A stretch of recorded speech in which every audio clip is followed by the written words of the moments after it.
Hi guys, I'm Vasa and I'm currently living in Germany as an international student. I've been in Germany for a while already. I spent here my bachelor exchange semester and now I'm doing my master studies here. So in total it's been more than a year. And in this video I want to tell you about the culture shocks I experienced as a Russian in Germany. Let's go! One of the very first things that was not only a surprise to me but also a great challenge was a separate collection of waste. Before coming to Germany, I've never encountered anything like this. Neither in my country nor in the countries I visited did people separate the garbage. It was always thrown away just in a one big bag. So here in Germany it took me a while just to get used to the system that plastic, paper, glass, bio-waste, they're sorted separately, and I think I still get confused sometimes because I might not know exactly where should I throw things away. For example, paper napkins. They're kind of paper, but they're kind of thrown away in a bio-waste. Or I might be wrong, I'm sorry. And I've also heard that there can be a fine for improper sorting, like 80 euros or something, but I really can't imagine how it can be traced. But of course, I try my best in separating. The next thing also has to do with the consumption, and that's Pfand. Pfand is a kind of a deposit that you pay for plastic and glass bottles, also for the aluminium cans in supermarkets. So imagine you want to buy a bottle of water and let's say it costs €1.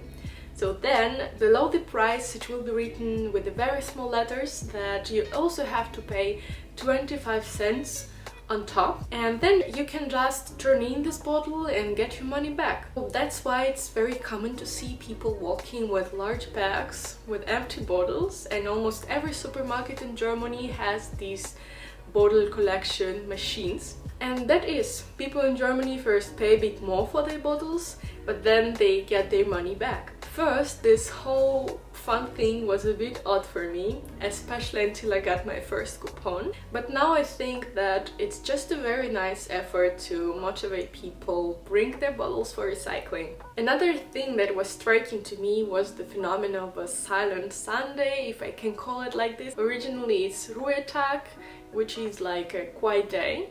So on Sundays nothing's working, like stores, supermarkets, services, they are closed.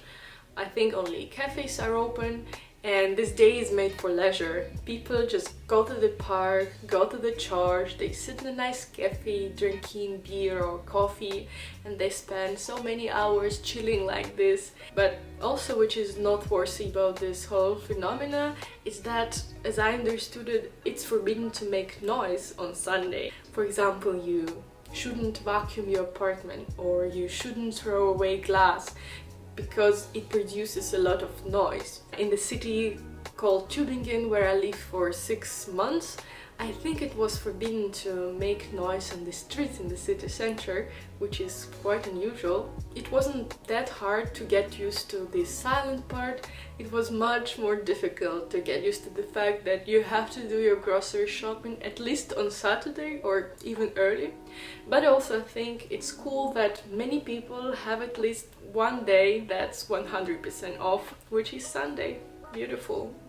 What else comes to me as a shock is how they love to communicate via post in Germany. Once I wrote an email to some government organization and I got a response via post as a physical letter in my postbox. I thought maybe it should be a joke or something, but no, I just realized that government-related organizations, they just use post as their main channel of communication, and I really find it inefficient. It's like we don't use computers or we don't have internet or something, but maybe it should be some important reason for that.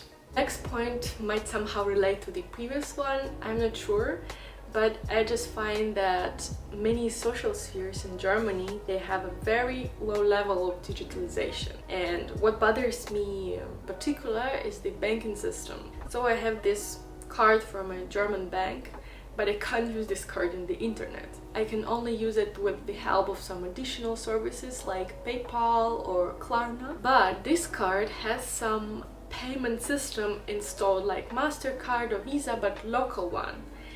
And in many places in Germany, I think in most of the places in Germany, you can only pay with the card that has the system. So if I live in the country, I need this card badly, or I need to pay with cash. But if I want to pay with my card in the internet, then I probably have to open another bank account and probably pay for it. Maybe I'm wrong and I understood the system incorrectly, but at least it seems like this to me. And as I was talking about money, I'd like to introduce now the next culture shock, which is the TV and radio tax. When you come to Germany and register as a citizen, in some time you receive this letter again, that says that now you have to pay like 18 euro per month for TV and radio tax. And I can understand why they ask this money, because they have this broadcasting system that is based on a contributory model, and that's how I see the independent broadcasting can exist, or at least I see it this way. But what I can't understand is that why people who don't have TV or don't have radio, why they have to pay this tax.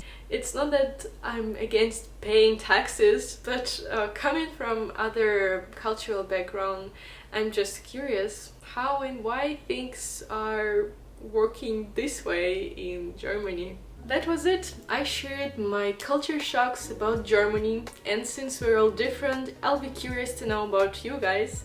If you agree to any of my points or you have something to add, feel free to share your opinion in the comments below. Thanks for watching and see you in the next video!